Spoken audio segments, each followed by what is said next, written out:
Hey guys, it's Darude Leaf Storm here, and I'm here with my IPBL match, week 2, and we're here against Token and the Salazzin Salazzles, which is a really cool team name, by the way. I really enjoy that team name. So yeah, we got a battle here, and as you can see, we're bringing the team of Empoleon, Infernape, Moltres, Staraptor, Celebi, and Skuntank. If you want a quick team preview, go and check out the team builder. It is a very quick one because I'm not very good at team builders, but I do have to make them just so you guys know what I'm bringing. So yeah, as you can see, my opponent brought the Tapu Koko, which obviously it was just an obvious bring. And I didn't say this in my team builder, but I really wanted to check the Tapu Koko offensively instead of defensively, because I struggled with it quite a lot defensively. So checking it offensively would be really nice for me. He has the Ryu Nicholas, which is kind of scary. Volcarona, which if I get rocks up, it's not a problem because my 2 Scarfers just destroy it, as well as Infernape. Really not worried about Volcarona. We also have the Tornadus T, which I'm worried about if it's Assault Vest. We see Domfan, which is good for Rapid Spin on his part, and he has Sneasel as well. So yeah. He didn't bring the Deblade, the Mienshao, the Tangrowth. What else did he have on his team? He didn't bring the Drodagon either, which kind of said, well, my Staraptor kind of chuckled at that. So yeah, let's get into this match and see how it goes. I feel quite confident in this little team preview here. I was very happy to not see the Drodagon and the Deblade, because like I said, those two really hurt my Staraptor. So I'm going to lead off with Impress here, the Empoleon, just to set up my rocks, basically, as I do expect the Koko lead, which is what he leads with, but I really don't have a lot for it. I need 2 rocks to guarantee KO this with a Moltres Fire Blast, and 1 for Double Edge to be a roll from Staraptor. So he goes for the T-Bolt here on my Empoleon. I'm going to eat the Wakon Berry, and we are going to set up our rocks. So that is perfect for us. I'm really happy with that. And now here, I was so close to staying in, and I'm going to pause it right here because this is important. I was very close to staying in, predicting the U-turn, because like I said in the team builder, that is the pivot move he will have. But I expect him to just go for another T-Ball, not playing it too risky yet, because I really didn't think he wanted to switch in on Scald. So yeah, I am going to make the play out into Celebi, which is very risky early game. So in comes Celery, and he goes for the U-turn, and this damage is insane. Celebi is already massively weakened. My Empoleon's lost his Wakon Berry, and this is not looking good for us. Now in comes Yogurt, the Tornadus, and he's going to take some rocks damage, which is good for my Infernape Stone Edge. Every time it comes in, we basically guarantee it to knock it out with a Stone Edge. So here I'm going to go out into Impress, basically sack it off as he goes for the knockoff. There's a decent amount to us, and we see the Life Orb. Now this is crucial because Life Orb means that Moltres can actually kill this thing with a Fire Blast after rocks. So that is huge. Moltres is looking so good late game here. So he just goes for the superpower and knocks out my Empoleon. I expected this, but, you know, Empoleon kind of did its job. I was worried about the Domfang getting a spin-off later on, but this is where I had to make the plays to pressure that. So here, I'm going to go straight out into Infernape. Now, the reason I did this was to bluff the Scarf, because I felt like me going out into Infernape here just screams Scarf. I am Cobra Berry, so if he does stay in and click Hurricane, we can live it. Prefer not to, but here I am going to click the Overheat, predicting the Domfan to come in, as he does withdraw Yogurt and goes out into Vampy, the Domfan, and we're going to hit this thing with an insane Overheat right now, and this is beautiful. Look at this damage right here. Brilliant damage from Infernape right there. And I can definitely see that it's not Assault Vest by the leftovers, and it's also not specially defensive, which is wonderful. My Infernape. So here I'm just going to click Overheat again, still bluffing that Scarf. As in comes Blobby, which I was petrified of. And as you can see here, he's actually Regenerator. And at first I was like, yes, this is actually really good for me. As we see, the overheat does basically nothing. But yeah, I thought this was really good for me. But as you'll see later on, it really does not work out in my favor. As if I kept Empoleon around, I could have potentially been able to toxic this thing. So I go straight into Pepe Le Pew right here, as he makes an excellent double, and goes out into Fampi the Donphan. Now I look at this HP and I'm like, a Dark Pulse should hopefully be able to take it out. Maybe. I'm really praying here. And we are going to fire off that Dark Pulse. We are physically defensive. And he lives. And he flinches. Now, this is so unfortunate for my opponent. Because he told me he clicked Stealth Rocks. And now, I would have had to play more conservatively with my Staraptor and my Moltres. And that would have really sucked for me. Because I really want to get Staraptor in, start U-turning, double edging. But with that flinch, he kind of just lets me do that. And that flinch is very unfortunate. I'm really sorry, Token, about that. After the match, I was like, I'm so sorry. I felt so bad for it. And I really did expect that Dark Pulse to kill, not going to lie. But yeah, Pepe Le Pew is going to pick up its first KO after this Ice Shard. As you can see, it does nothing since we're Fizz Death. But yeah, there goes the Dark Pulse, and we are going to knock out the Donphan. So that is beautiful for us. And the thing is as well, I do have Defog on this thing, but if I would have Defogged, I wouldn't have been able to get that damage I need on the Tapu Koko for the Fire Blast to KO it. So very unfortunate on my opponent's part. I guess we're getting lucky after last week, but still no excuse. As in comes Yoga, and I really don't have a switch into this thing anymore.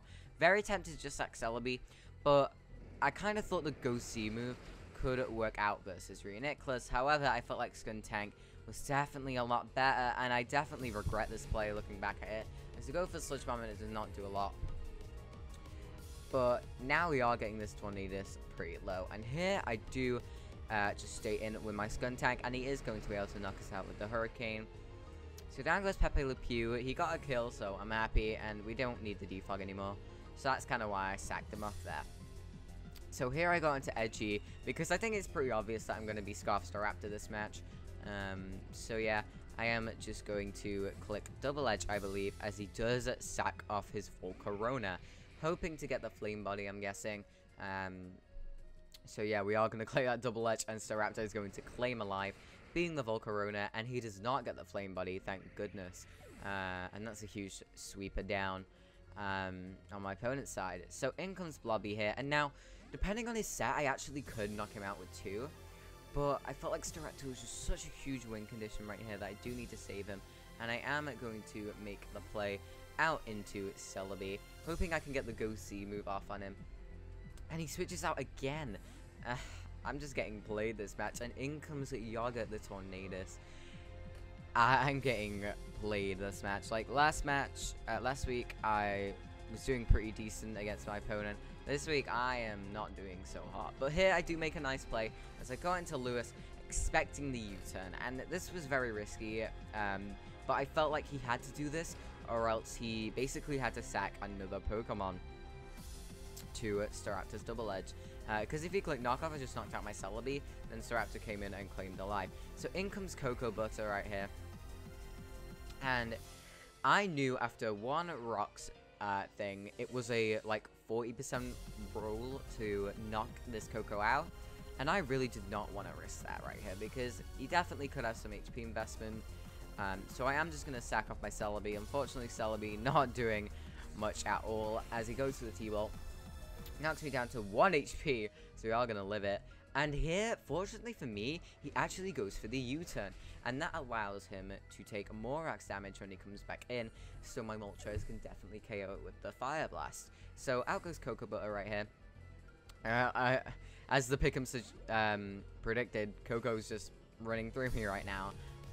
But yeah, in comes Blobby, who's just being a pain. It's not really done much, it's just sat here and caused my brain to hurt. But yeah, we are going to go on to Edgy right here. My Staraptor, and I am just going to click U-turn and see how much damage it does. And yeah, as you can see, it does a hell of a lot of damage.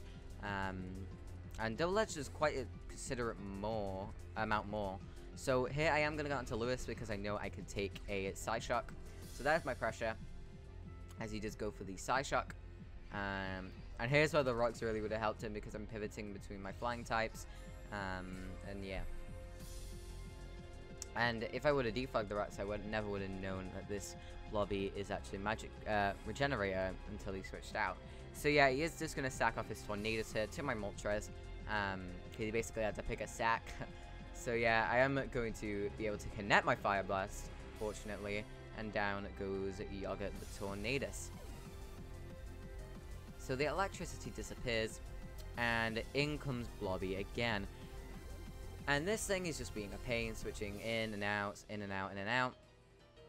So here I do decide to just fire off the Fire Blast with 3-3 right now. And I wanted to see how much it did. And as you can see, it really doesn't do that much. But he goes for the recover. We could have potentially 2-hit KO'd him if he didn't go for that. But he does, fortunately. And here, I'm just going to stay in and Fire Blast again and see what kind of set this Rune Necklace is. So yeah, I am just going to fire off another Fire Blast, and we are unfortunately going to miss. And here comes the Calm Mind, and I got very scared right here because this Rune Necklace could potentially just sweep me right here, if I'm not careful. So yeah, this is very unfortunate at the moment. I'm not liking this at all. So yeah, I'm going to swap out Lewis right here because I know he can win me the game. And I'm going to bring in my Infernape. And now here, I am just going to click Stone Edge. And the reason I did that was because he's now at +2/+2. If I U-turned, either Staraptor or Moltres would have died to the Side Shock. And Moltres and Staraptor, my two Scarfers, are my win cons. So I do need to click Stone Edge. We do land it. And I was hoping for a crit, but no crit. And he's going to go for the Side Shock and knock us out. And now here I knew that Double Edge from Staraptor had a chance to knock out this Rune Necklace right here. And if not, I potentially could have just lost right here. It would have been like a 1-0 loss. But yeah, we are going to click Double Edge. And let's see what happens. And it knocks it out because of a crit. From what I heard from Token, this crit was huge because it was quite a high roll to knock him out. From my calc, it was a decent thing, but it was quite a high roll. And that crit is very unfortunate. We're getting rewarded after last week, our last week's unfortunate events, but I feel so bad for Token. I really did not want to win like this, and yes, we are going to pick up the win here. As you can see, he brings in the Sneasel. And now here, I was actually scared if he was Scarf, because Scarf Sneasel actually could have won in the game. But as you'll see, he just goes for the Ice Shard, and that confirms that he's not Scarf. Edgy goes down, but Staraptor put on so much defensive pressure. And as you're going to see here, the Life Orb procs, and out comes Lewis. And now it comes down to whether I hit my 2 Fire Blasts, which, knowing my luck, it probably won't happen. But we are going to connect this first one, as he doesn't go for the Ice Shard, he just goes for the knockoff, I'm guessing. So actually a good play on his part, because if I would have missed, he actually would have just won right there. But in comes Cocoa Butter. He took the Rux damage that I needed him to take to guarantee this KO from the Fire Blast. Literally all it comes down to whether my Scarf Moltres can land this Fire Blast. And we do, and we are going to be able to knock out the Tapu Koko and pick up this win.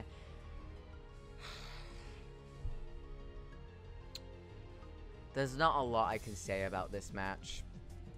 It was just so towards my favor, and I feel so bad for Token. So Token, I'm very sorry. I did not play well at all. Like, getting my Celebi so low really made me struggle with the Rune Necklace, as basically I lost my 2 checks to Rune Necklace, being the Celebi and the Skuntank, very, very early on. But this is a battle of offense in my opinion, and because of that flinch, I think I won this offensive battle, as well as the crit. So yeah, very unfortunate. We got lucky after last week. So yeah, sorry Token again. I really do feel bad, man, but I hope you have better luck in the upcoming weeks. So yeah, guys, thank you all for watching. This has been Darude Leaf Storm, and I'll see you all later. Bye, guys.